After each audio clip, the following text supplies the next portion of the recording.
He was in New York talking to their record company. Liza was actually on the same label as Bros, and they started talking to him about, by the by, they'd signed Liza, and they were looking for producers. And the guy at the American record company was a big fan of ours, and Tom said, "Why do you get the boys to do it?" And he came back to England and said, "You'll never guess who wants to work with you." I said, "Who?" And he said, "Liza Minnelli." Well, really, it wasn't just thrust upon you. I mean, you heard him and decided you wanted to work with him? I had heard a song called Rent. Yeah. And I had asked I said, "Who is that? And who wrote that? And who's singing that?" They said, "These two guys." So I said, "Well, what are they called?" And they told me the Pet Shop Boys. Then there's like an intermission of a couple of months. Now I hear that maybe the Pet Shop Boys will do my album, produce it and write it, and I just went crazy. I thought it was so wonderful. Well, it's a challenge for everybody, because you said you haven't done any pop. Yeah. And a challenge for you. I mean, were you apprehensive about it? No. Not normally apprehensive about things. We're just looking forward to it, because, you know, we really like Liza Minnelli, and it's always good when you're working with someone that's like a huge star, which is something we get off on as well. You know? It's like it. So, I mean, you've written 5 new songs. Yeah. For this result. Were they all written with Liza in mind? Yeah, I mean, particularly with the music, we just made sure it was the kind of music that we like. We didn't. I think maybe some people at the record company thought we'd try and make it middle of the road, but we didn't see Liza, and also having met her as that kind of artist, we knew that she was quite happy to do something that was kind of brave and that was, you know, now. And but with the lyrics, because I wrote most of the lyrics. You know, I was writing them with Liza in mind, so the song that Liza's just done, So Sorry I Said, was written for, you know, and I know quite a bit about Liza, a woman of Liza's age and experience, and that's, I mean, that is a fascinating thing to do. And also, I know she's an actress, and she can interpret it in the right way. Well, she did. Yeah. You know, it's so funny, I walked in, I mean, I've never made a pop album, right? So I thought the Pet Shop Boys, oh great, now what'll I wear? That was all. I knew that I was going to be fine because Neil and Chris would look after all the music. I thought, what should I wear? And I got out this, do you remember this stupid skirt? This little leather skirt, and I arrived. I said, "Hi guys," you know, and I'd heard all the songs and everything. This is the first session. And after about an hour, I said, "When did the musicians get here?" And they said, "Don't be mad." I said, "What are you talking about? There are no musicians. There's just all these machines and us." And I was stuck in that outfit all day. I thought I was going to meet the rock musicians. You know? You find it different working with simple souls like these two chaps? They're the most complicated people I've ever worked with. I can believe that. Because they won't compromise on anything, which is great.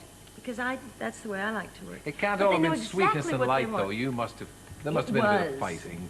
Sorry to tell you this. Come along now. Well, I'm afraid there's no dirt to dish, actually, on the... I know it's not very good value, but actually it was sweetness and light. No. It's always been a joy to work with Liza. Oh, get off. There's been no problem. I'm sorry we had you now. She and Chris taught each other dance steps, so they exchanged dance steps. Yes, we would dance in between things, and then we'd go out and sit and have lunch and watch all these television shows like yours. God help us. Now, what about you? We must talk about your European tour. Are we still in the throes of that? Has that finished? No, we just finished. In fact, we originally were doing a tour of the Far East. We've never done a tour before, and we decided we would do Britain as well. So it was a 14-day tour of Hong Kong, Japan, Britain.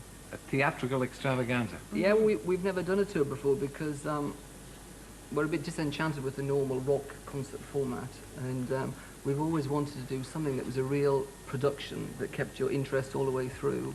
And so we had a director, Derek Jarman, the film director, is also with on stage. He directed the whole performance, and he made 8 films which are shown during it. And we had a team of dancers from Los Angeles who worked with Michael Jackson a lot. And so it all kind of came together like that. Did you see the show?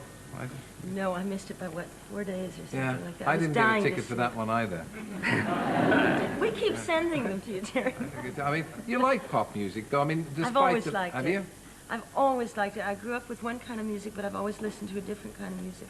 And I was just scared to do it before. Yeah. Did you play this music to Frankie and Sammy? Oh, yes. They hated it. We all hung out together. That was pretty funny. Go on. I mean, it was like culture shock for all of us. I mean, I would be singing at the Albert Hall, and I'd work with the guys all day long. And then, you know, we'd go to the theater. On opening night, it was wonderful. Well. Then we'd go to a club. Yeah. I feel like about raving, yeah. Yeah. Actually, the only problem on the whole album was that Chris and I, neither of us owns a tuxedo. And we had dinner off to sing the concert with Frank Sinatra and Sammy Davis Jr. and Liza. And we got a call in the afternoon saying it's at the Savoy, you've got to wear a tuxedo. And Chris and I don't have one. And so the Poverty, Savoy, is it? The Savoy kindly gave us, it's attitude, I think. Oh, it's the attitude, ah. The Savoy kindly gave us permission not to have to wear a black tie. It was a big deal. That's It was a big deal, deal. actually. But Frank Sinatra was very nice about it, wasn't he? Yeah, he was. Well, he thought you were terrific. He loved all the music. And so did Sammy. You know? I mean, would you write for Frank Sinatra? In the next 20 minutes? Not immediately. I mean, I'm not offering or anything. I just wondered if all... Well, if he asked Frank us, we'd consider it, I think, yeah. Would you? Yeah. I mean, it is a transition for you, for both of you as well, isn't it? It's just, Yeah. well, what makes you want to do that? Well, I mean, obviously, everybody wants to move forward, but very few pop idols or groups move in this particular direction. Well, it's just, I mean, we've done a couple of things with other people before, and we've always worked with people, who we're interested in. And when we suggested that Liza would like to work with us, she's someone who Chris and I are both fascinated by. I mean, to me, she was part of pop music, because in the early 70s, I was a fan of David Bowie and Roxy music, and Liza Minnelli with Cabaret was all part of the same sort of movement at the time. And since then, I've always been fascinated by Liza Minnelli. And to have someone, a singer and star of that stature will come and sing your songs, I mean, it's something you don't get offered very often. But it is a risk not only for you, but it's a risk for you too as well. I mean, Well, Paul Russell, who's the head of Epic over here and for CBS over here, said the best compliment to us. He said, when he listened to it, he said, the nicest thing about it is nobody compromised. It's not anything that is different for you. They haven't put any effects on your voice, and the music is as rough as it just wants to be.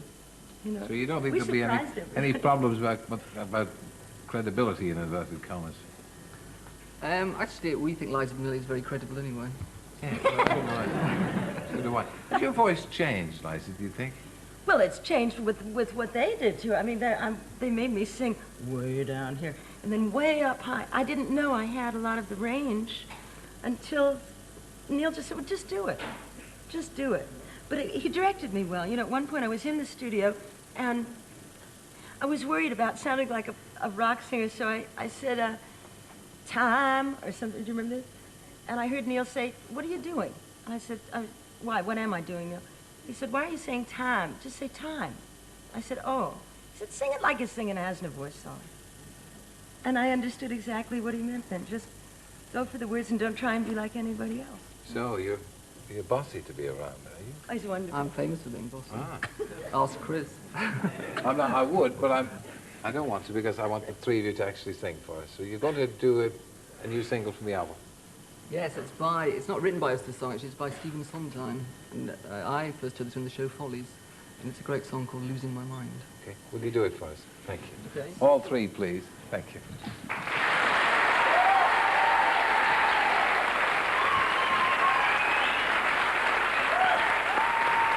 There's the Pet Shop Boys, Liza Minnelli, and Stephen Sondheim's beautiful song from Follies, Losing My Mind.